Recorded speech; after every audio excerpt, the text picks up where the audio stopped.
Through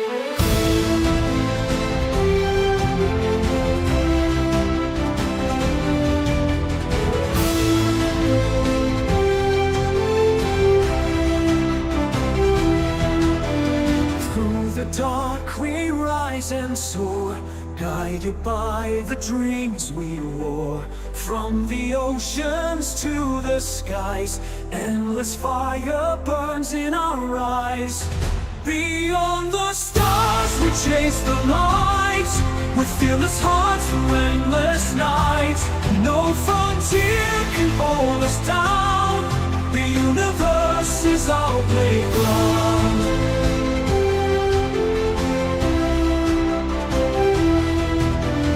Mountains high and oceans deep, secrets in the void we keep.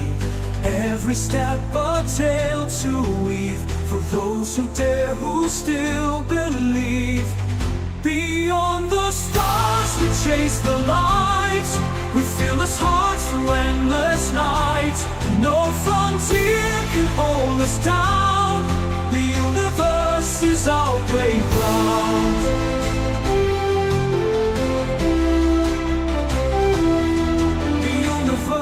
Is our playground. Mountains high and oceans deep, secrets in the void we keep. Every step a tale to weave, for those who dare, who still believe. Beyond the stars we chase the light, with fearless hearts through endless night.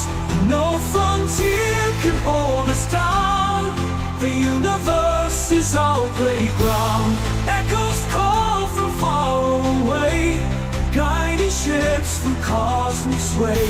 With every launch a new sunrise, the quest for knowledge never dies.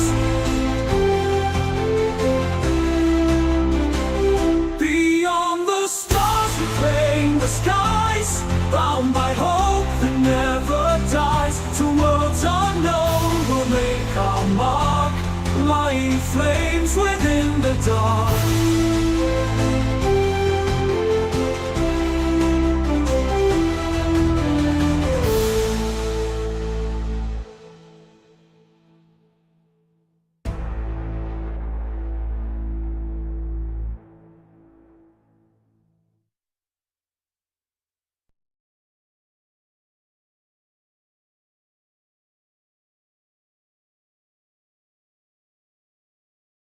Three, two, one.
question and you're watching on YouTube, you can pop it into the chat box and Samuel will do his best to answer it later in the programme. Correct.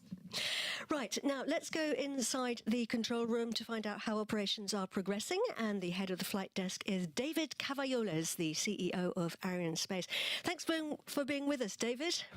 Hi, Katie. Good to be here with you today. David, Ariane Space is operating the launch. So I just wonder, what does that actually mean? Well, it's very simple. It means that we are responsible from the beginning to the end of making that launch happen. So concretely, it implies that we are working very closely with the client, hand in hand, to prepare the mission, typically to define together the best injection strategy for the satellite. Here in Kourou, we perform very important operations to prepare the satellite and to integrate it into the launcher. And of course, last but not least, we are accountable for the launch itself. And how are things progressing today in the countdown? Well, overall, the campaign went very smoothly, and I would like to thank the team sincerely for that. One of the key last milestone has been the rollback of the mobile gantry that protected the rocket, the Vega-C rocket. So now Vega-C is on its launch pad, ready for liftoff, and the launch should happen now less than 20 minutes from now. Good to hear, and everything's green so far, so good. David, it's an important mission, isn't it? Can you tell us a little bit more about it? Yeah, for sure. This is indeed a very important mission. The satellite we are launching today is called Biomass. This is a mission for the European Space Agency, which is our client today. And Biomass carries on board a very innovative payload, a radar that will watch the forest all around the world, and it will provide very useful data about the carbon cycle. It will be very useful for our scientists, very useful for our decision makers as well. And through this mission, we'll contribute to fight against climate change and also to protect biodiversity. So for this reason, I'm extremely proud in the name of Ariane Space to be launching Biomass today. Great. Thank you very much indeed, David, and best of luck to you and all the teams. David Cavalloles, thank you. Thank you. Now, Vega-C and Biomass are due to lift off in just over 15 minutes' time. Samuel, what's going to happen after that? Yeah, so as you said, the liftoff will be triggered by the ignition of the first stage, which we call P120, the first stage of Vega-C. It will push for about 2 minutes and 25 seconds, and then a separation command will be sent to separate it. It will then be followed by the ignition of the second stage, the Zefiro 40, which will continue increasing the launcher speed for about 2 minutes. Then this stage will be separated as well, and it will be the Zefiro 9, the third stage, that will take the relay and provide the launcher thrust. Zefiro 9 will push for 2.5 minutes, and during this phase we'll separate the fairing, which was protecting the satellite as we went through the atmosphere. Then the Zefiro 9 stage will be separated, and we'll have another important step, the ignition of the upper stage, the Avum Plus, which is a bit different because it uses liquid propellants. After 7.5 minutes, we will shut it down, and then we'll have what we call a ballistic phase, a long phase over the North Pole, and then back down to Australia, where we'll be in contact with a ground station in New Norcia to perform the second ignition of the upper stage. And as we have reached the final required orbit, we will be ready to separate our passenger today Biomass. Then we'll have another ballistic phase over the South Pole before reaching the last step of this VV26 mission, which will be the third ignition of the upper stage over Cuba. This is necessary to make the upper stage re-entry, and this is very key to avoid leaving any debris orbiting the Earth. Meanwhile, Biomass will be coming alive, ready to start its job, and what an important job it is. It's going to scan the tropical forests just like a doctor to help scientists understand what state they're in and their role in the carbon cycle. And to do that, it has a very pioneering radar which can see right down inside even the thickest of forests to analyse the trunks, the branches and the large shoots, which is where the trees store their carbon. It's going to help us to understand our forests. It's very important. Let's take a closer look.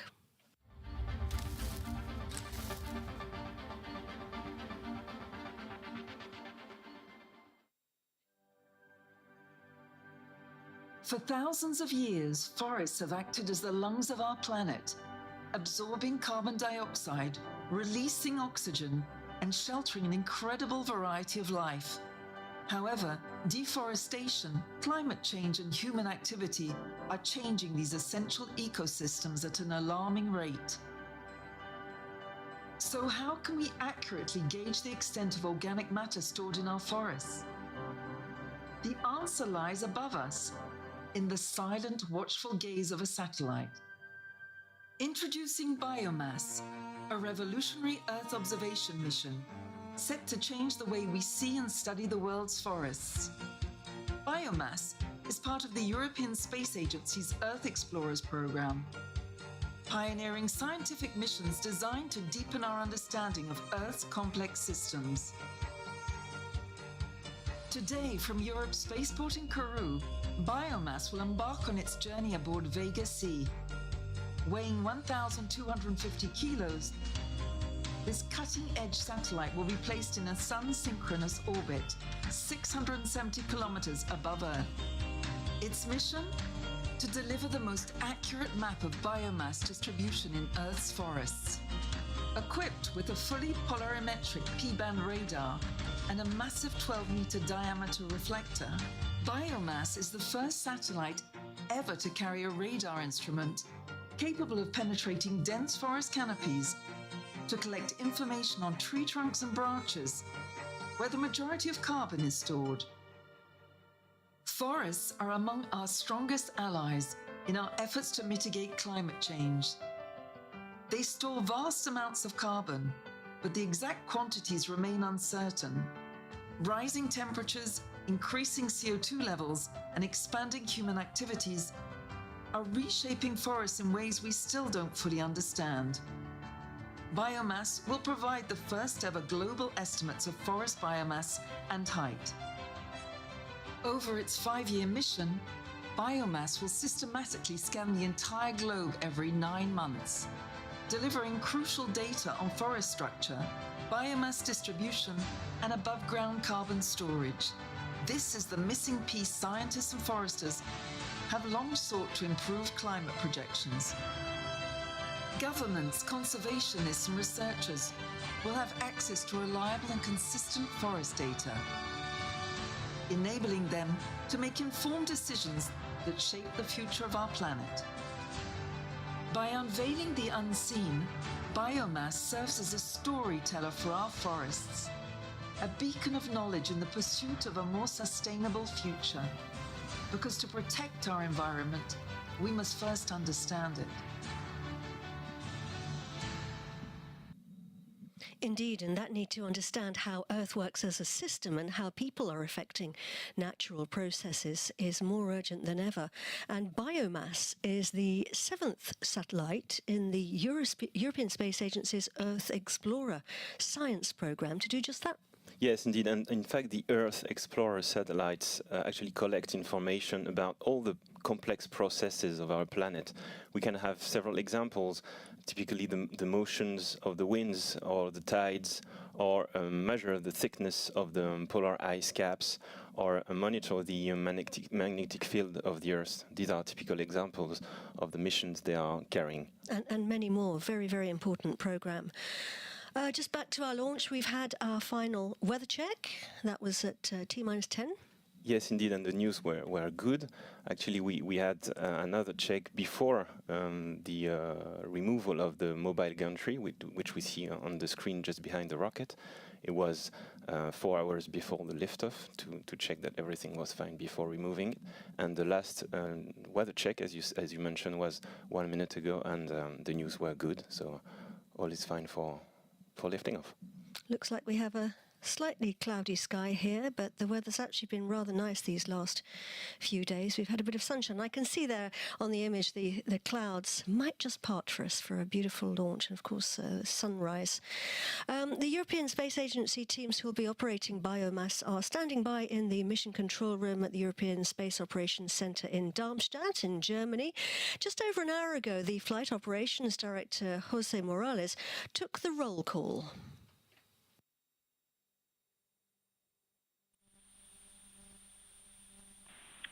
All positions on the briefing loop. This is the biomass roll call. All positions shall report on this loop to me by quoting your call sign followed by go or no go.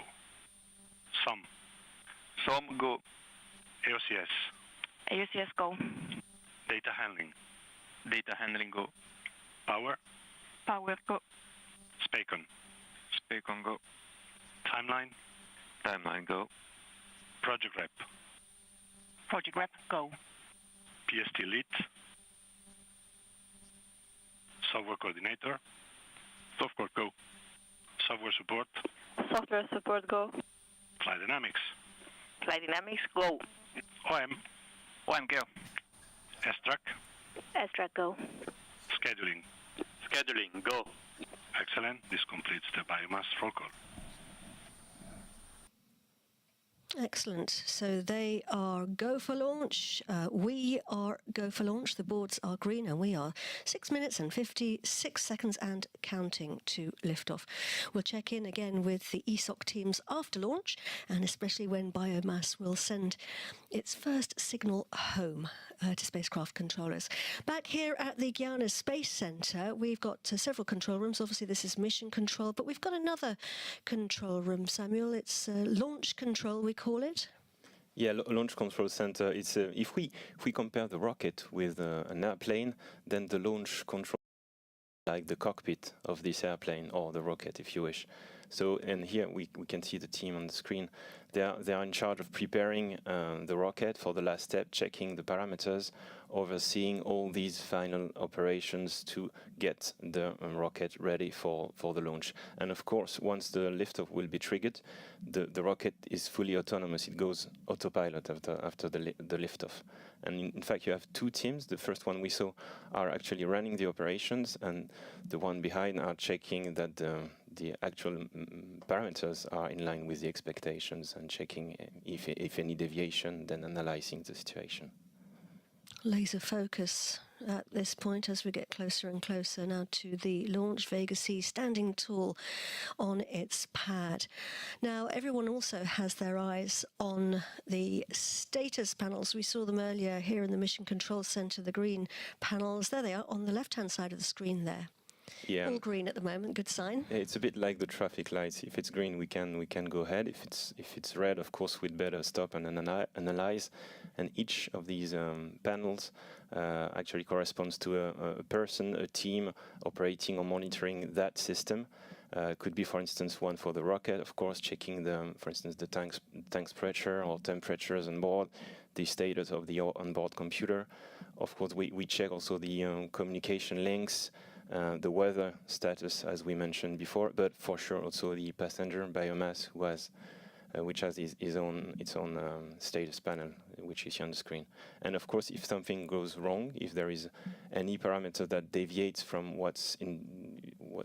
should be the nominal value, then we notify the range operation manager, and we can hold the countdown time needed to analyze the situation and then assess what the next step should be. Coming up now to the beginning of what we call the automatic sequence or the synchronized sequence. That's the last 4 minutes. Coming up, just briefly, Samuel, what is that? À tous de DDO. Attention pour la séquence finale lanceur. Range Operations Manager Jean-Frédéric Alassa today getting ready to announce it. Top H0 4 minutes. So what is the synchronized sequence? During this sequence, in fact, the rocket is becoming progressively autonomous. So currently the computers are managing an impressive sequence of complex operations, each of them timed to the millisecond to get progressively the full autonomy to the launcher. Now, the job of preparing the rocket and the spacecraft here at the spaceport started a couple of months ago. We call this process the launch campaign, and the teams have been working extremely hard during that time to get everything ready for today. Our cameras were there. Samuel, what's been happening?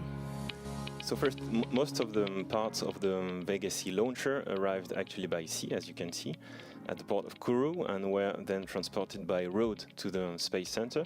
The rocket is assembled step by step from several parts, which we call stages. Here you see the first stage, P120 booster, transported to the launch pad, and then we have the second stage here, which was hoisted and then assembled on the top of the first stage.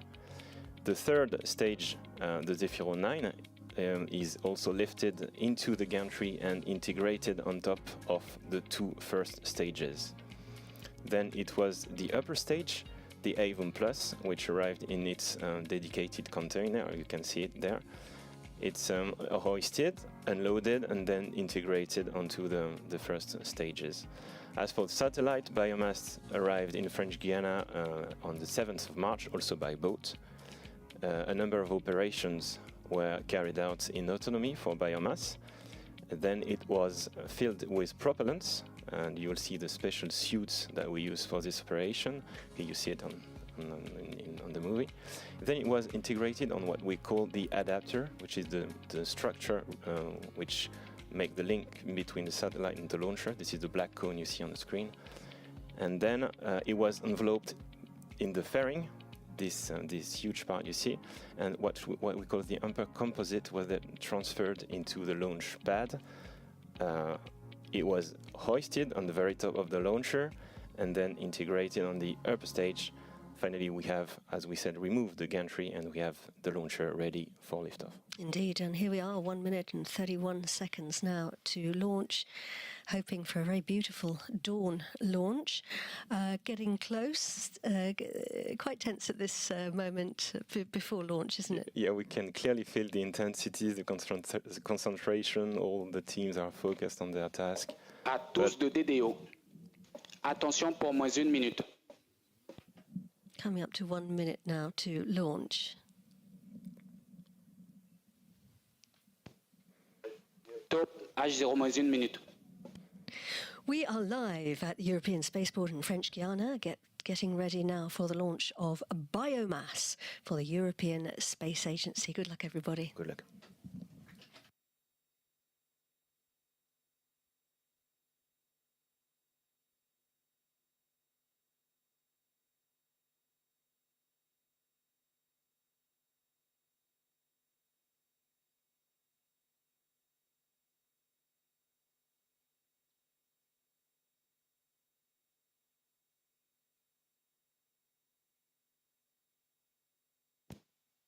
À tous de DDO.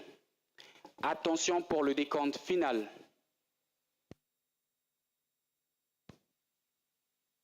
10, 9, 8, 7, 6, 5, 4, 3, 2, 1.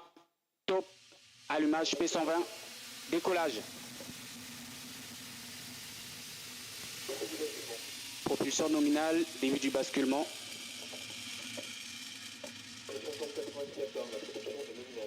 Propulseur nominale.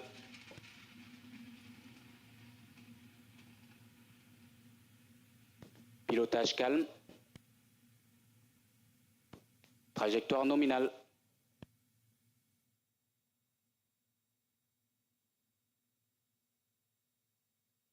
Acquisition Saint-Jean. Trajectoire toujours nominale. Sunrise over the Amazon rainforest, and biomass has started its journey, blazing a trail on board the Vega-C rocket on its quest to understand forests just like the one it's lifted off from, on its mission for Earth and for our future. We can hear it flying over the... Amazing pictures, and yeah, we can feel the walls shaking here at the Jupiter Mission Control Center. He's telling us that everything is going well. Yeah, so far it's perfect. We are lucky to see it so long. It's given the clouds we had at the beginning. Getting some great views here from our cameras.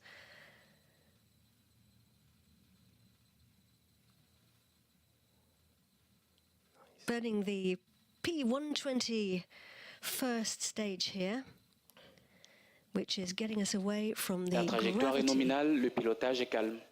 the gravity of our planet. The range operations manager there telling us that the trajectory is nominal and the pilotage, the piloting. Yeah, control of the thrust, the orientation of the thrust as well. So it's nominal means everything's fine. Good. Coming up Début côte poussée. on the separation of the P120 will be the first event. La trajectoire est nominale. Everything's going according to plan. Fantastic views. Potentially, we could see it from the cameras. It could be nice. Yeah, should occur in a few seconds now.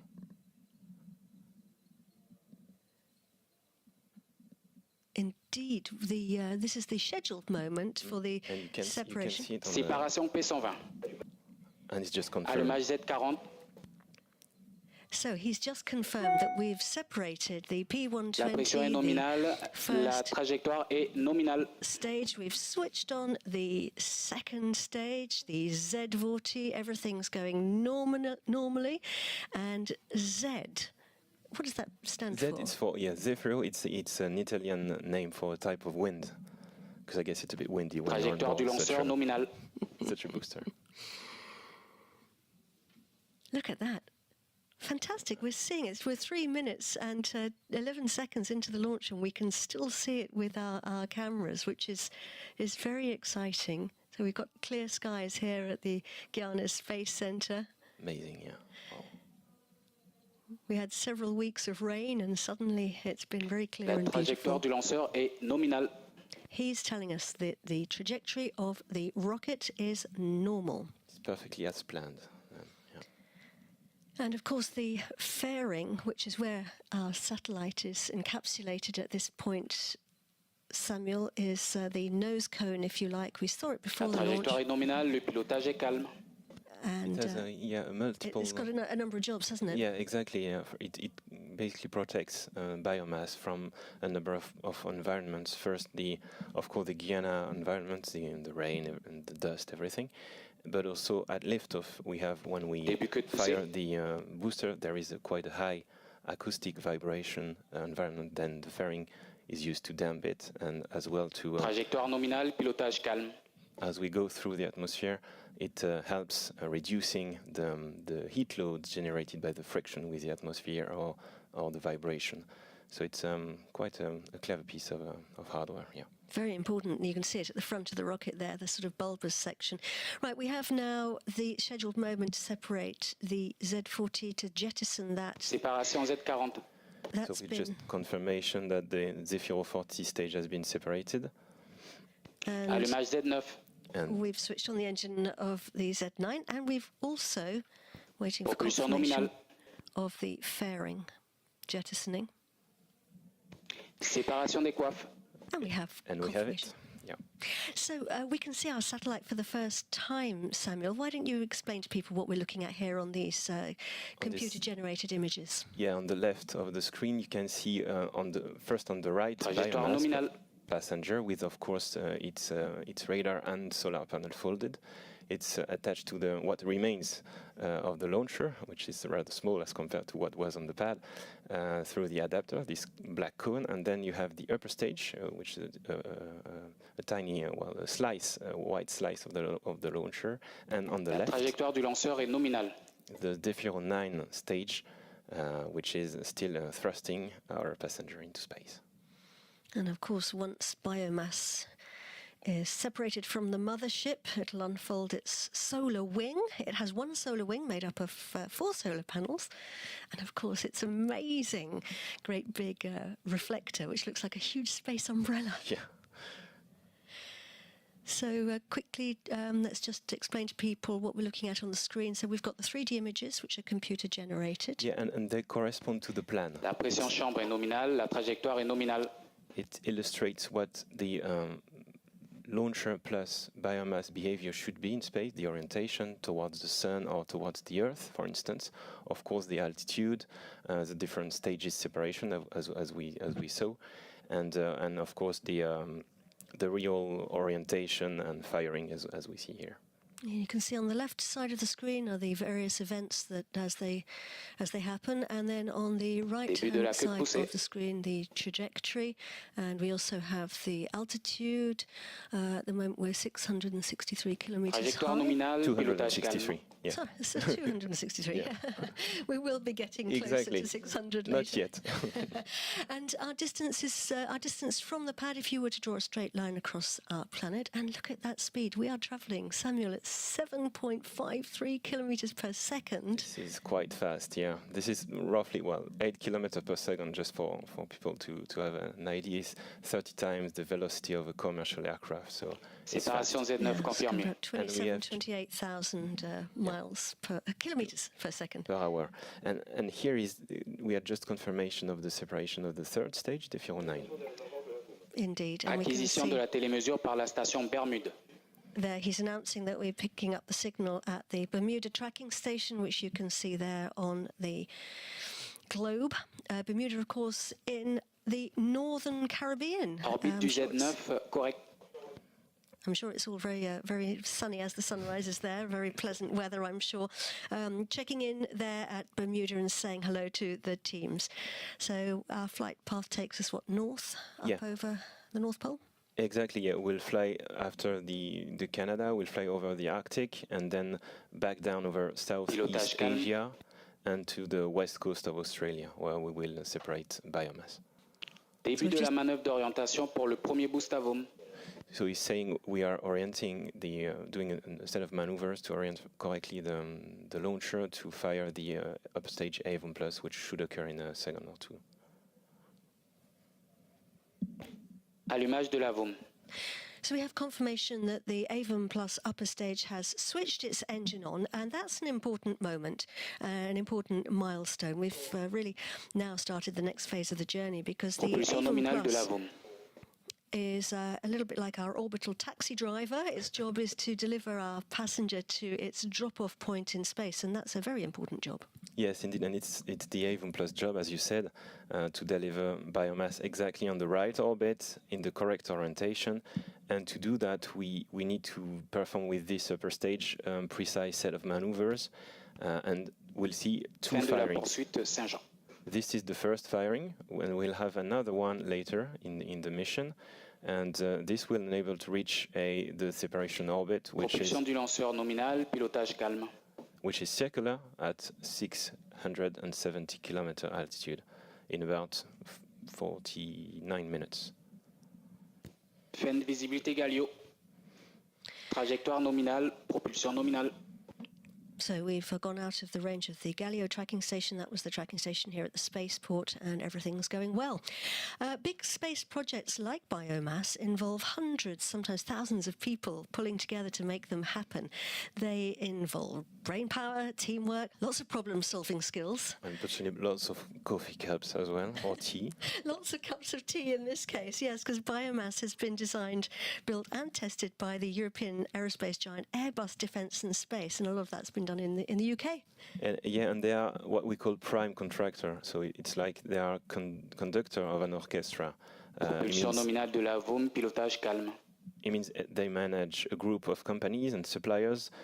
Each of them play a super important role, and industrial teams from Europe, but as well from US or Canada, which were involved in delivering hardware for biomass. And in particular, as you mentioned, the satellite platform was assembled in the UK, indeed. There a little while back, and it was really exciting to see biomass in the clean rooms taking shape. Big shout out actually to my fellow compatriots in the UK, Airbus in Stevenage.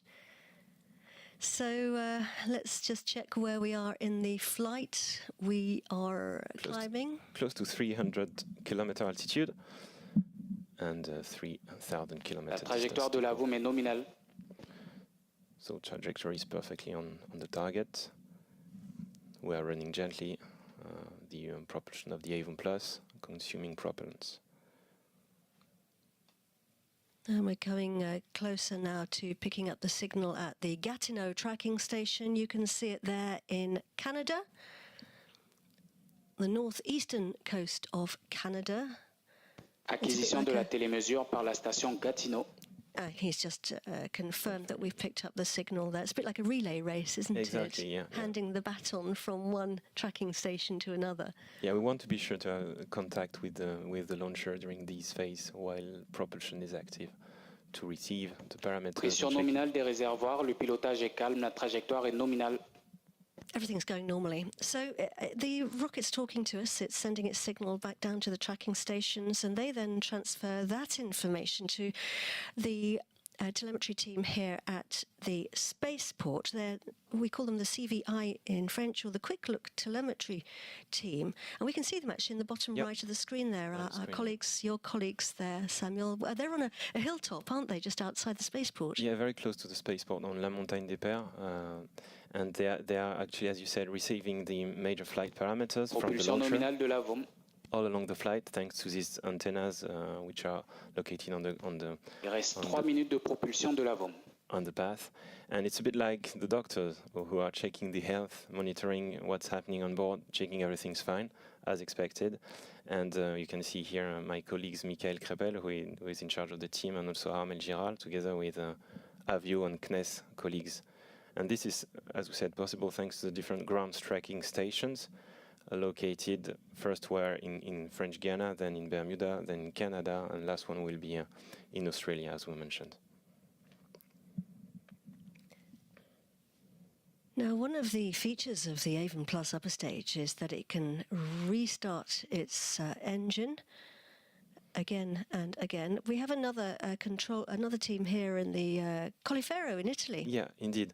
There are teams from Avio, the rocket manufacturer, and they are checking from Italy that the launcher behavior is fine, analyzing the data. Pas d'écart en altitude, trajectoire nominale. There are people from different teams, such as propulsion, structure, control, Le lanceur est mis sur orbite. and they are available and ready to jump if needed as a support team, so it's very useful. And indeed, as you say, they are the manufacturers of the rockets, so it's very useful to have them there and to have as many people on the job as possible. Indeed, as I was saying, one of the features of the upper stage is that it can switch its engine on and off, and that's actually very important. Why is that? Yeah, it's very key because it's a major asset of this upper stage, because it makes possible to take different passengers, like you say, Pas d'écart en altitude, la trajectoire est nominale. Like a space bus, to put different passengers to different orbits, but in the same launch. So this is really key, and with this upper stage Avon Plus, we can fire it up to 8 times, and this is much more than the previous 5 on Little Sister Vega. And so it's very helpful to deliver several satellites on typically 3 different orbits we can reach with Reste 1 Vega-C minute de propulsion de l'avant. on the same La mission. propulsion est nominale, trajectoire nominale. So it's really a key asset for our customers indeed. And it means that you can take pretty well any satellite to any orbit, and that's very important, that level of flexibility. Yeah. And we're getting ready now, the Avon upper stage is getting ready to switch off its engine. How does it know when to switch it off? In fact, this is based on its initial position, which we feed the launcher with on the pad, and then it has clever instruments along the flight, computing where it is and how it's oriented, what's its velocity all along the flight. So Propulsion nominale, pilotage calme. it knows precisely where it is and when to stop it, and which should occur soon. We are 329 Fin de la kilometers visibilité par la station Bermude. above our planet. We have now gone out of range of the Bermuda tracking station, and we're being tracked by Gatineau, getting ready to switch the engine off.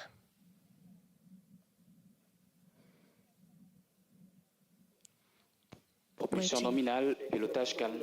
For the confirmation Extinction there. de l'étage avant.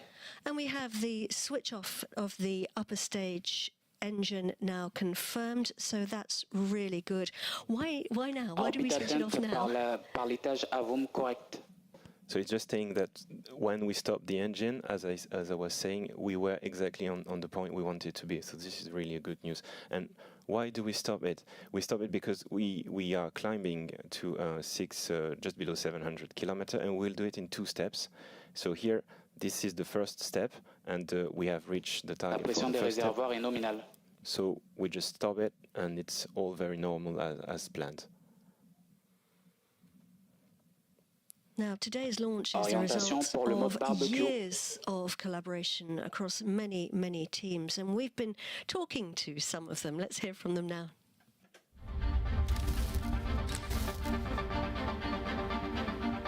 Je suis chef de mission Ariane Espace pour la campagne de lancement de Biomasse, un satellite scientifique de l'Agence spatiale européenne. At ESA, we are the system architects of the mission. That means that me and my team, we are responsible that the satellite is being built, that the algorithms for data processing are there, and finally that we have a launcher. La responsabile di campagna ha il compito, conoscendo tutto il sistema e avendo una visione un po' di tutto il sistema, ha il compito di identificare eventuali impatti e a gestire la riprogrammazione delle varie attività. Lo importante para poder desarrollar y construir un satélite es la gente, es lo más importante, y además tener un buen equipo.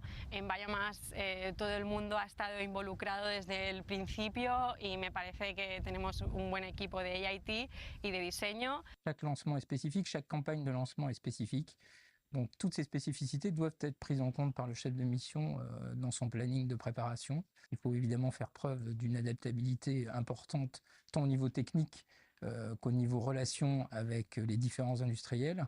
Donc il est important de les écouter et de bien leur faire comprendre toutes nos spécificités pour que la campagne de lancement se passe au mieux et que la chronologie de lancement se passe également au mieux. Le giornate di campagna non sono mai tutte uguali, sono molto diverse l'una dall'altra, ci sono sicuramente degli appuntamenti che sono sempre gli stessi, sono dei momenti di confronto tra tutti i team di campagna e sono dei momenti ai quali non si può rinunciare, a cui devo partecipare. Durante el lanzamiento nosotros los eléctricos vamos a estar justamente aquí detrás encendiendo el satélite por última vez. Y me han dado el gran honor de poder ser la última persona en encenderlo, y además durante las últimas 30 segundos vamos a poder ver que todo funciona perfectamente. Biomass is a science mission, an Earth science mission. It is an instrument that has never been flown before. Therefore, we had to face a lot of technological problems in its development. We were also hindered by the fact that we were in the middle of the COVID crisis, when the most people should have been in the laboratories. And finally, to mention as a challenge is that the instrument cannot be tested on ground, and we have to rely on tests and analysis, and we will only see the final outcome once we are in orbit. À Jupiter 2, à côté du DDO, on est là pour la coordination globale. Le DDO s'occupe de la partie pleine visibilité de la station Gatineau. La base de lancement avec le trou TM attendu est d'environ 32 minutes et 25 secondes. Et le chef de mission est à côté de lui pour lui transmettre toutes les informations venant de la charge utile, donc du satellite, et toutes les contraintes qu'ils amènent évidemment pour aller jusqu'au lancement. Good to hear from the teams there. Now, once the upper stage delivers biomass onto its orbit, the teams at the European Space Operations Centre, which is in Darmstadt in Germany, will take charge of flying their satellite. Yeah, and first biomass should call home, then it will unfold its solar wing and start all the process of being tested before actually it can begin its job of scanning our forests, which should start in 6 months from now. Indeed. And the teams at ESOC operate all the European Space Agency's satellites. That's more than 90 of them over the years. And they also take care of ESA's network of tracking stations. They provide world-class expertise for flight dynamics and mission operations. And it's also home to ESA's space safety program. So it's a busy old place. Thomas Ormiston is a spacecraft operations engineer, part of the team flying the satellite. So he's one of the people in charge of flying biomass today. Let's go to Thomas now.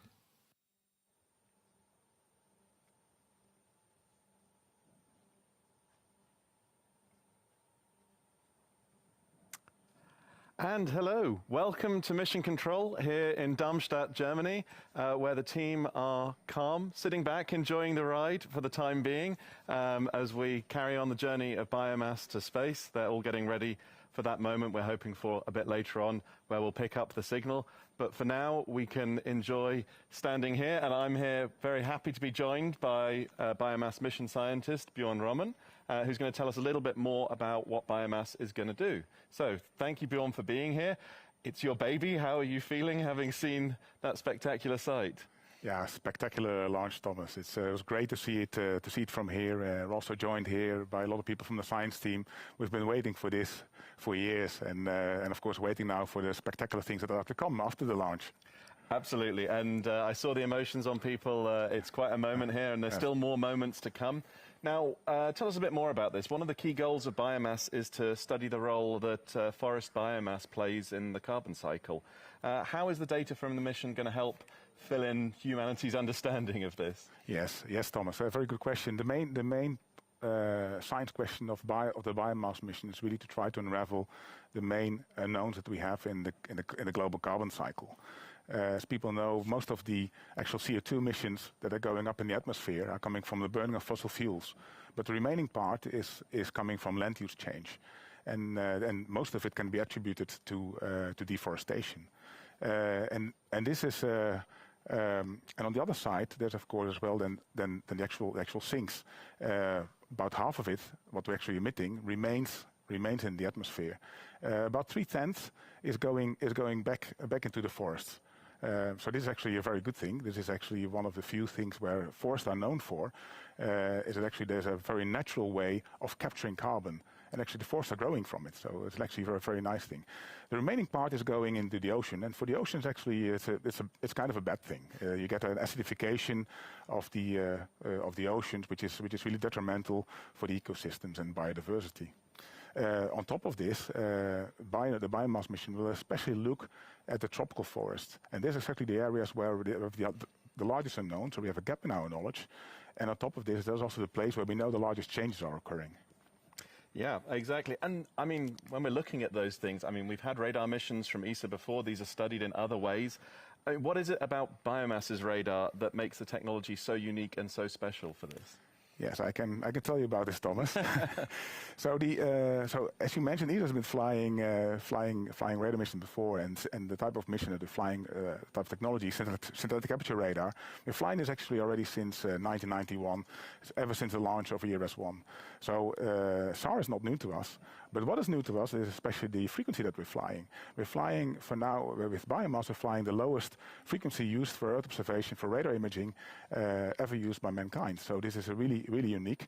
And with this wavelength, we're able to actually penetrate down to actually the forest and down to all types of natural media, which would give us additional new information, complete new information on our planet. And in the forest, we're able to we're actually sensitive to the larger structures that we see in the forest. So think about the branches and the stems, and this way we can get, let's say, really new information that we can then later on relate to forest biomass and forest height. Excellent, amazing. And I mean, I understand these forest ecosystems are incredibly diverse and varied. I mean, biomass, I think, will allow scientists to differentiate between the different types of forest to measure the biomass. I mean, how's it going to do that? Yes, this is a very intricate process with a lot of very interesting algorithms that we're going to do. The first thing, of course, we get the data from the satellite, and with this, we hope to be able to estimate biomass, but as well forest height. Together with these two, we hope to be able to constrain our solution space in the end. What we have on top of this with biomass, that we have a very exciting first operational phase of the mission where we employ tomography. And it's actually the first time where we systematically employ this type of operations during a mission. And with the tomography, which you can compare like with a CT scan when you have to go to hospital. Hopefully you will never have to see this type of device, but it's able, let's say, to slice 3D slices of the human body. And we're doing something similar in the forest. So we get information on the 3D structure in the forest, so we get a 3D view on what is happening there. And with this, we hope to get as well additional structural information that we can relate to different forest species and different forest biomes. Wow. Really fascinating. And I mean, yes, so biomass is one of our Earth Explorers. The Earth Explorers all have a topic, and biomass is focused very much on forests. But are there other areas you expect this mission to contribute to? Yes, for sure. We're actually counting on it. This will be, as I mentioned, is the first time we're going to fly P-band, this 435 megahertz frequency. And with this, of course, we're going to basically, for the first time, look at our planet with what I call P-band goggles. So we really are going to unravel completely new things about our planet. And this is always when you fly something new with a new wavelength, you will see completely new things. But we have already identified a few areas for which we know there's a good chance that we can do some real nice new science. One of them is looking at the forest floor. As I already mentioned, down with the signal, we're able to penetrate down to the entire forest layer. And we're actually also sensitive to information we get from the forest floor. Now, with other systems, we always get to say out at the top of the canopy a bit, but we never can create, let's say, a digital terrain model from the forest floor. And about 30% of the land is covered by forest. So all the DTMs that we have, the terrain models and the elevation models, they have a kind of an unknown area. They are not able to precise accurately what actually topography is doing there. So this is something that we hope the mission will also be able to contribute to. A second one is we're looking at ice in the Antarctic, the land ice in the Antarctic, and how it is actually moving. So there are other missions that are doing the same thing, but because again about our penetration into the ice, we'll be able to get access to additional volume scattering that hopefully is going to be stable over time to be able to follow this as well, in addition as well to ice structural information. Then another one that's also very exciting is actually that we're able to look at the deserts and look at paleohydrology. So looking at ancient rivers been dried up, and maybe some remains of ancient civilization that were living in deserts at the time they were not deserts. So this will be, and of course, Thomas, this is not everything. There's going to be, for sure, as I said, looking with P-band at the planet, we're going to be in for some surprises there. Wow. I mean, really, really exciting stuff. And yeah, I think we can all be very, very excited about the science surprises. I would say, though, as an operations person here in this room, we don't like surprises. We hope everything goes according to plan. So far, indeed, everything is good. You can see on the board behind me that we're all green. ESOC is very much ready to take control of the spacecraft when it separates not long from now from the upper stage of that Vega-C launcher. But for now, I would like to say thank you very much to our launcher for giving us a gentle ride. We will continue enjoying it here in the control room, and we will be back to talk to you later once we've separated to catch that all-important moment of first acquisition of signal. Thank you very much. Back to Katie. Thank you so much, Thomas and Björn. So great to hear from you both and have such a fantastic description of this terribly, terribly important satellite. Okay, so we're going to take a break now because we're coasting without the engine. So we're going to cut our mics for 20 minutes. We're coming back at 7:05 Kourou time. That's 11:05 here in UCT, Universal Time, 12:05 in Paris. And if anyone wants to ask a question, put them in the chat. Yeah, put them in the chat box on YouTube or any of the social media. I think you'll do your best to answer later. Okay, see you in 20 minutes. Bye. Goodbye.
some speed thanks to the solid Décart boosters. en altitude, pression chambre nominale, trajectoire nominale. Thanks to the solid boosters and the first AVUM burn, then for the first 16 minutes of the mission. And then at the end of this first boost, we were at the bottom of the roller coaster, starting moving up. And during the break, we have slowly lost speed, but we moved up to higher altitudes. And in physical terms, it means we have transformed the kinetic energy, meaning the speed, in potential energy, meaning altitude. So now we are close to reach the top of the roller coaster at 670 kilometer altitude. So it's the right time to fire again the upper stage. So in other words, we were in an elliptical orbit and we're waiting to get to the apogee. This is the highest altitude point to burn again the upper stage and circularize the orbit. This is the technical term for it. So it's a bit like we were on the top of the roller coaster, and instead of coming back down, we just keep on flying. Exactly, flat. Slightly terrifying concept. Extinction de l'AVUM. We've had the confirmation there that we've switched off the AVUM plus upper stage, so that's good news. Another very important moment. So as you say, we're on altitude. And this is a precise, very important information. The orbit Début de la manœuvre d'orientation au profit de biomasse. We have just reached is the right one. So now we're performing quite a set of maneuvers to orient the satellite plus what remains from the launcher to point the satellite into the right direction, the one required by the customer for biomass separation. So it'll take 1.5 minutes, and then we'll be able to separate biomass by releasing the clamp band which was attaching the spacecraft to the black cone here, and then there are a number of springs that will gently push biomass away from the launcher. We're effectively going to ping it into orbit so that it'll move away from the mothership. That's coming up in less than 30 seconds now. Very precise orientation maneuvers up there in space. These computer-generated images showing us exactly what's been planned for today's mission. Fin de la manœuvre d'orientation. So we have reached the end of the maneuver. So we're getting ready now to separate biomass. Séparation biomasse. Nice. Merci Baton. Confirmation there that we have separated the biomass satellite. This is wonderful news. Great news. Congratulations to all the teams, everybody involved. Nous attendons la confirmation de l'acquisition du signal du satellite. He says we are now waiting for the confirmation of the acquisition of the signal of the satellite. That is, of course, when the satellite will talk to us. Say this, yeah, hello. And say hello. It'll call home to the teams at the European Space Operations Centre who have now taken on their new baby. And we're hoping to hear now from the CEO of Ariane Space again, David Cavaiolis, who spoke with us earlier. And look at those wonderful images there, the computer-generated images, the CGI animation of biomass. It looks like it's floating away, but it's actually travelling incredibly fast still, isn't it? It was 28,000 kilometers a second. It's fast with respect to the ground, but it's slow with respect to the launcher. We want the separation to be gentle, not to have too high speeds to avoid any risk of collision. So it seems to be slow, but it's really fast with respect to the ground.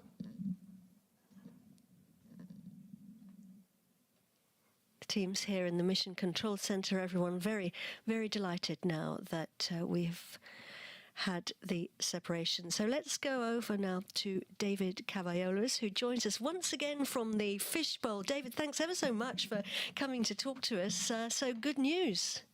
Yeah, absolutely, Katie. I'm absolutely delighted to announce that today the Vega-C launcher, operated by Ariane Space, has successfully placed into orbit its passengers, the biomass satellite. I would like to very sincerely thank our client and partners, the European Space Agency. And today, with this launch, not only we reinforce the autonomous access to space for Europe, but also we contribute to make better life on Earth and to protect biodiversity. So this is really a huge achievement, and I would like to say a big congratulations to all the team involved, and thank you very much, and thank you to all our viewers all around the world. Indeed, and it's a busy time here at the Rien de la spaceport, isn't manœuvre it, David? d'orientation Lots de of la boom, launches. les pressions sont correctes dans les réservoirs. So, David, thank you very much indeed for coming to the floor and chatting with us. We wish you and the teams the very best of luck now for ongoing operations. David Cavaiulis, thank you very much. Thank you. So, good news, Samuel, for good news there. We've separated our satellite, and we're now waiting for the biomass satellite to call home and talk to us. And this is going to take a little while because we have to wait for the satellite to come over the horizon, I believe, and for the spacecraft controllers at the European Space Operations Centre, which is the European Space Agency's operations centre, their mission control, where they fly the satellites. Waiting to hear from them later in the programme. But first of all, I'm absolutely delighted. I've got somebody very special joining me here in the commentary box. She is the principal investigator, one of two principal investigators for the mission. Her name is Thuy Le Toine. And Thuy, I am absolutely so happy that you've been able to come and talk to us. Thuy, before we talk about anything else, you must be absolutely delighted. Okay, I feel so happy, and it's beyond words to see biomass lift off. And Thuy, I just realised that the mic wasn't switched on, so let's just start again. I just was saying you must be absolutely over the moon. Yeah, I feel so happy, and we beyond words to see biomass lift off and now reaching its orbit. And I feel like people at the end of a long journey. Yeah. Yeah. But it's not the end of the story, because it is the beginning of an exciting phase when the biomass will deliver the Pilotage first calme de l'étage à boom, les pressions sont nominaux. Community will take in charge the data and transform them to useful information and making use of it. Yeah, absolutely. And it's not the end at all. I mean, it's the end for some, but very much the beginning now of biomass's life. Your new baby, it's in space, going through its early stages before it can start its job. That will be in about 6 months' time, won't it? The commissioning phase takes about 6 months before it's ready. Listen, I tell you what, I thought might be interesting to ask you, before we talk about the satellite itself. The satellite's called biomass. Yeah. But what actually is biomass, the organic matter? Normally, the name should be forest satellite, for example. Yeah. But biomass is because we focus on the carbon content of the forest. Biomass is a proxy of carbon content. About 50% of biomass is carbon. Yeah, and why it's so important?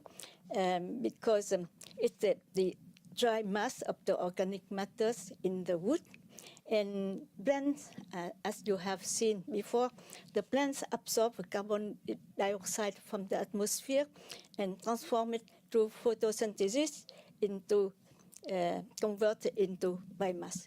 So the biomass is then a key information in the global carbon cycle, because the biomass density, which is the quantity of biomass per area, like we express it in tons per hectare.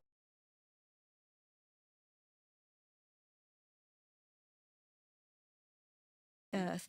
And I think I'm right in saying that one of the very important research stations is actually here, only 45 minutes from the spaceport in the Amazon rainforest. Yeah. What's it called? Parakou Here, look, station. we can see you. Yeah, yeah, okay, yeah. What were you doing here? Okay, so this is a long story. When we want to design the mission, and we need to know about a lot of information about the forest and how we can do the measurement, or what kind of acquisition mode we can develop design, and also the algorithm to transform the data into biomass, height, etc.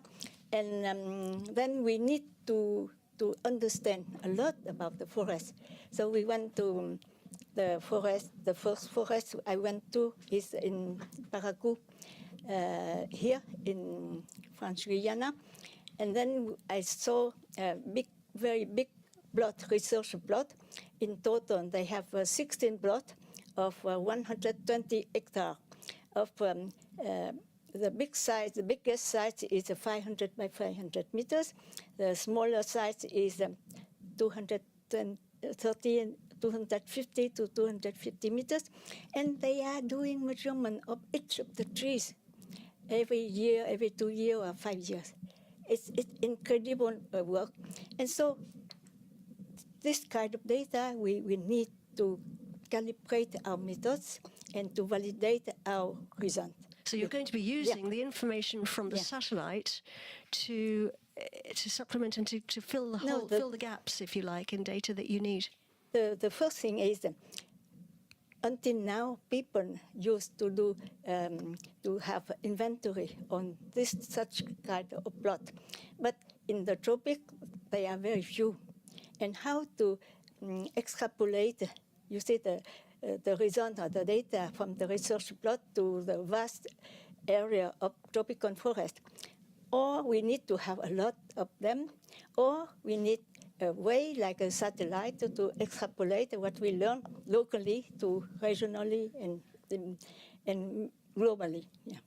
So just very briefly, before we leave you, because we're going to go to hopefully go over now to the European Space Operations Centre.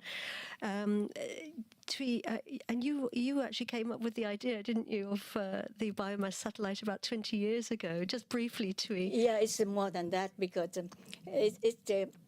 it was at the beginning an experiment opportunity when an aircraft equipped with radar fly over, and I have seen that. And you had the idea, and I'm going to stop you because we are going to go hopefully now to the European Space Operations Centre. Thuy, thank you. Thank you so very much. Thank you. Everyone told her it wasn't going to happen, but it did. And I here we can are. say hello to all my colleagues. I'm going to stop you because we're going over now to the European Space Operations Centre and Thomas Ormiston. Over to you, Thomas. Okay, thank you. Thank you, Thuy.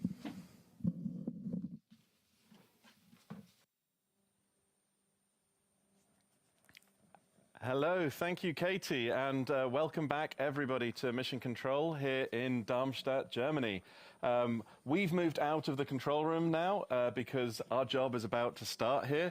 But of course, you can see on your screens there the views of the flight control team that are getting ready to control biomass, to fly biomass.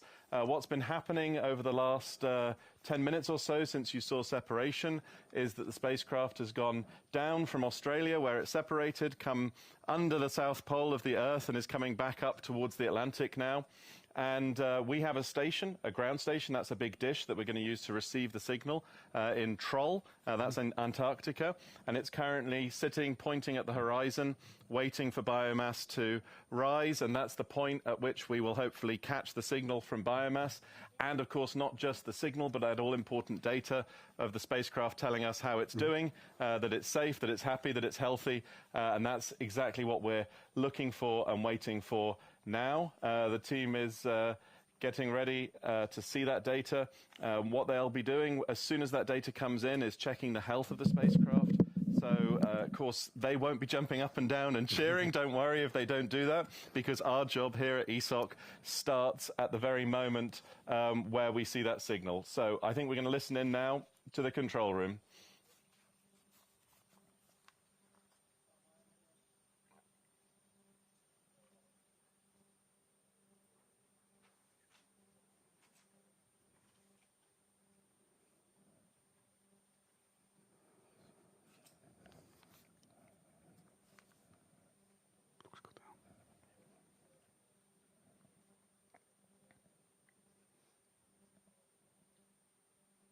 Acquisition de la télémesure biomasse.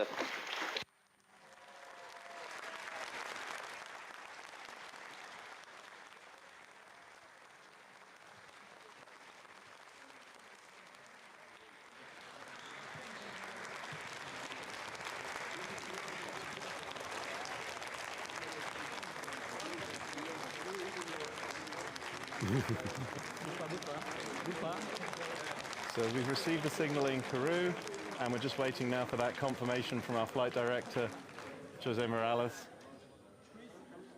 here at ESOC.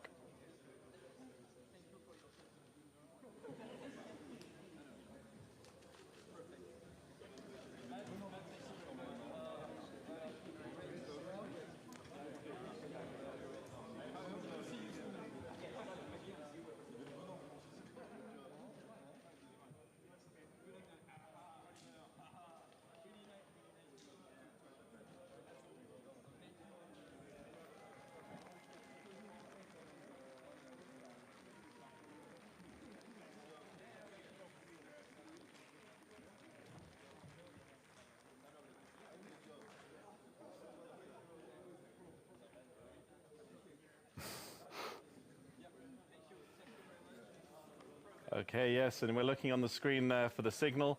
We can't quite see the spike in that wobbly line, but that's not the only information that we have. Of course, our displays are lighting up green as well, which is good news that we are catching the data from biomass. The teams are, of course, now very, very hard at work. And we may listen just a little bit longer to see if we get a message from Jose Morales, the flight director, or possibly he's too excited by the telemetry that's coming in now. So let's listen just a couple of seconds longer.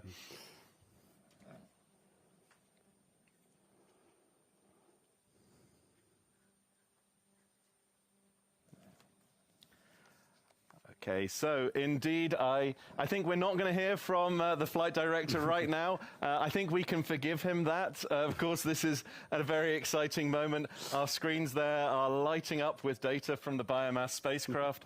We have a new spacecraft and the teams are now hard at work. There was some quick thumbs up before they had to get their heads down and start looking at the consoles, looking at that data, and right now they will be checking out biomass and welcoming it to its new home in space. But here in the briefing room, this is our room next to the control room, I am very lucky to have Klaus Skipal, the mission manager for biomass, with me. And Klaus, you have a new baby in space. How are you feeling? Super excited. You said you won't see the excitement here in the room maybe, but I would like to jump up and down. It's of course seeing the launch an hour ago was already super exciting, seeing that everything goes smoothly, that we get our orbit very nicely. But now getting the first signal is of course a big relief, even if everything is planned and is trained and practice, so you expect this to happen, but still I think it's a big relief for the whole team that you hear the satellite for the first time. Absolutely, no, it's a big moment for us all, but of course the first signal isn't everything. I say the team are hard at work now just in the next few minutes, but of the next hours and days and months, there's still a lot coming. What is next? What's coming up for biomass? So the next steps that we have to take is the LEOP phase, the launch and early orbit phase. Normally this takes for a satellite 2 to 3 days, where we switch on all the instruments on board, all the systems, where we check everything is okay. For biomass it's a bit special, it will take a bit longer, and this has to do with the special shape of the satellite or with the special structure of the satellite. We have this big umbrella that sits still on the back of the satellite, it's folded like an umbrella, and we have to unfold it. This will go in several steps, so it has 3 arms that unfold with time. It starts to wobble at each step, so we have to wait until it stabilizes again, and then we can bloom the satellite so we can unfold this umbrella, which will be the next big thing to see. And then comes the first image. Then we can switch on the instrument. In about 3 to 4 weeks we will get the first image, and I think this will then be the real big step for us, seeing the first time the Earth at P-band from space. It's also for all the scientists. I think everyone is waiting for this since 20 years now. Wow, no, it's going to be really fantastic. And I mean, yeah, as the mission manager, what are your personal expectations for the success of this mission? Of course, with the mission, our big goal is to determine how much carbon is stored in the forest globally. This will be what we are measured against at the end. But for me, having the first time in space at PIB&SAR, I think every step we take now is already a big success. So having the signal now was already a big success and a real relief. Getting the first image will be the next success, and then taking routine observations. I think this will be with every image we will get in. It will be a success. People will discover new things, and we'll get excited about this mission. Fantastic, yeah. And I mean, the people that will get excited, I mean, who will be the main users of biomass data? I mean, I assume primarily scientists, but could the data have an even further reach to policymakers or beyond? Of course, it's an Earth Explorer. It's the first time we have a P-band in space, so there's a lot of scientists involved, and at the beginning our main community will be the scientific community, and that's the main purpose of the mission. But because forests are so important in the global carbon cycle, there's a whole market currently building up around this. We give incentives to countries to protect their forest, for example. And of course, people want to control this, and there's companies who are offering these services. And of course, they're very interested in this mission. It will take some time. I don't think we will do this from the first day of the mission, so we will take some years. But we're already talking to these people and preparing them for this mission. I'm pretty sure at the end of the mission, they will use this data. Exciting, yeah, no, it's really exciting what the reach of this data is going to be. But of course, I mean, we didn't just arrive here today. This mission has been a long time in preparation. It's a big project, and it must have been a challenge just to get here. Can you tell us something about how the teams, of course, have overcome that and got to where we are today? So as every satellite we build, especially Earth Explorers, because they are so new, we build new technologies. It's a long journey. So we started, I think the first proposal we get 20 years ago, 2005, and you saw some of the scientists behind this mission just on the screen. Some of them even retired by now. So to keep this team up and to go 20 years is, of course, a challenge in itself. But I think everyone was so excited about this mission, so it was not a big issue. On the way, of course, you face a lot of engineering challenges. We build a lot of the things we have on board were first of its kind technologies that had to be built. The reflector we have here, I think we never had a reflector this size in Europe. I think it's the first reflector ever that we do in Europe. It's the first P-band-SAR, which is, of course, posing a lot of issues, starting with the requirements at the beginning. You have to build something which you do not really know. You have to start to explore with little data sets that you collect here and there.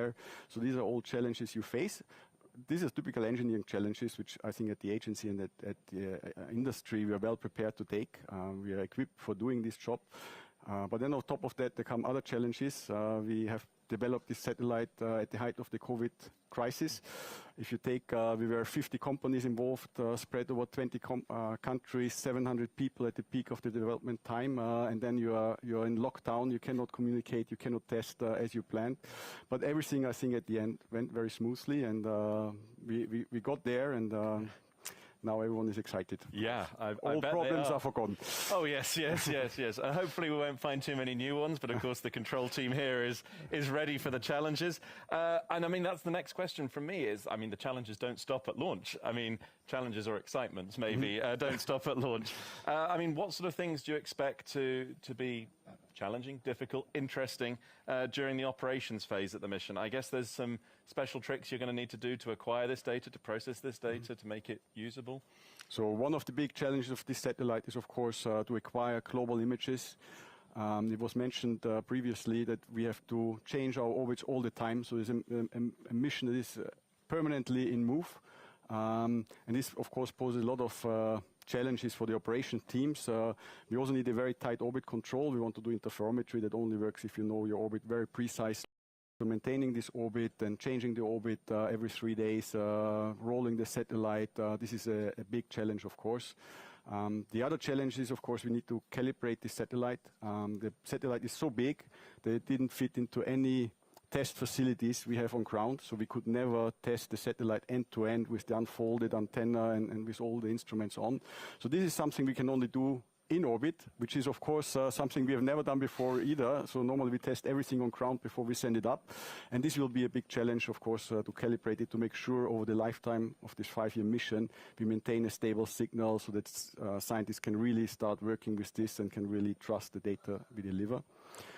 And then, of course, the biggest challenge for us is first time we look at the Earth at P-band, first time we observe a lot of phenomenon. We have collected a few airborne data sets with an instrument very similar to that, but it was only snapshots, and now we get real data in.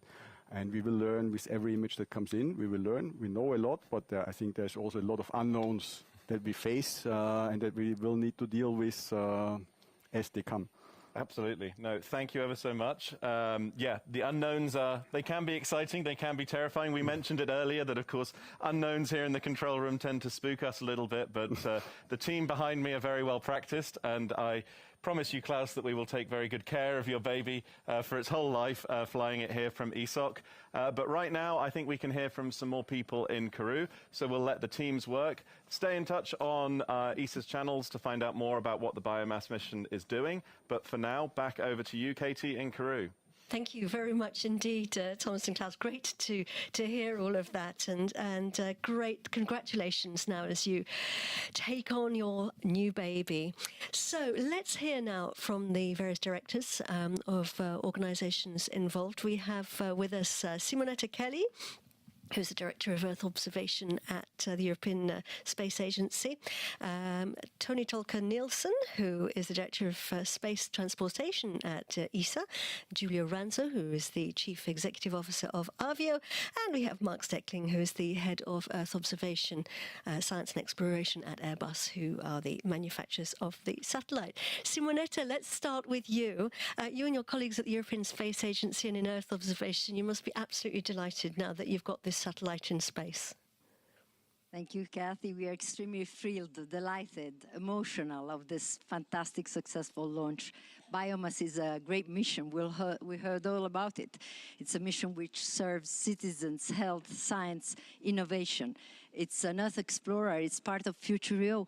20 member states of ESA have contributed to that. So really thank you for the support we got from member states. We worked with Canada and the US on this mission. And about 50 companies all over Europe, 700 engineers worked on the development, and Airbus UK with Airbus Germany building the instrument. This new radar, P-band radar, which is really a fantastic instrument to look at tropical forest, 3D vision of the carbon fluxes on all what we need to know.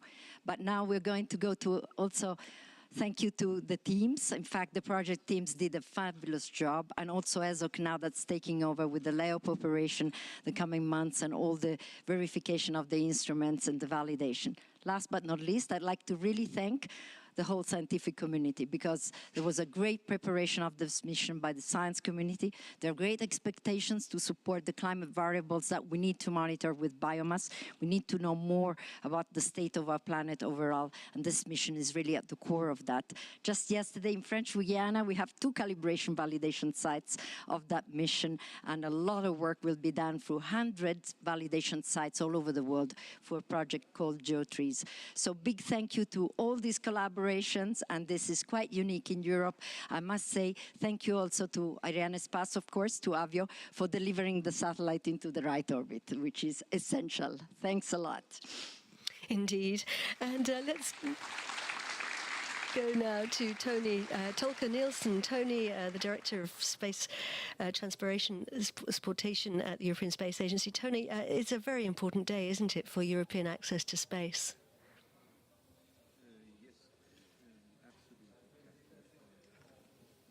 Sorry, yes, absolutely, Kathy. And it's a great day to be a Director of Space Transportation, especially in this moment. The mission I happen to know very well because of my history, and I knew how important this mission was. And it's, of course, very, very special to have an ESA satellite, very important one, a scientific Earth Explorer, and an ESA launcher operated by an ESA Space Satellite Operations Center in ESOC. So a very special day for ESA. And this was the first flight of Vega-C after the return to flight.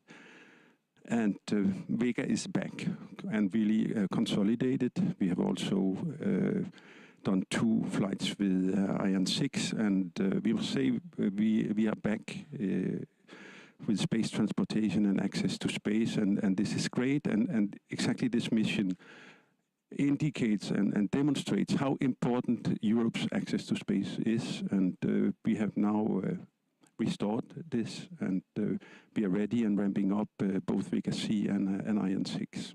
So, but for now, really great with this biomass mission, which is a great mission, and I wish all the best for this satellite. Thank you. And Giulio Ranzo, you're the Chief Executive Officer of Avio. Avio, the company, of course, who built the rocket, the Vega-C rocket.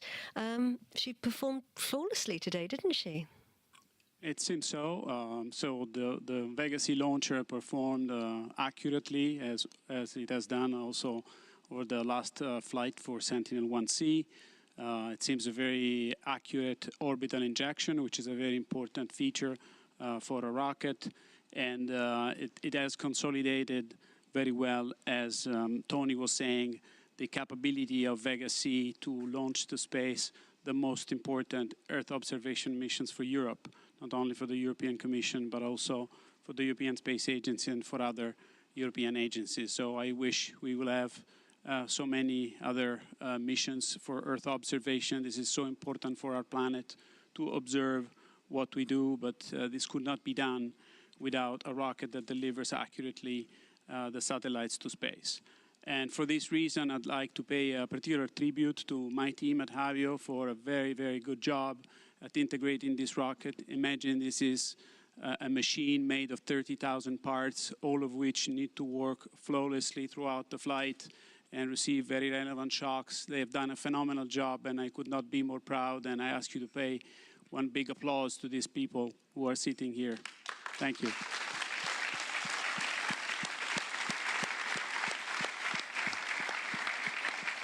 And Mark Steckling, Mark, congratulations to everybody at Airbus for building such a remarkable satellite. I think everyone must be feeling very proud. Kati, thank you very much. I'm still very excited of this morning's launch. It was certainly one for the history books, and I'm very proud that the golden age of biomass has just started.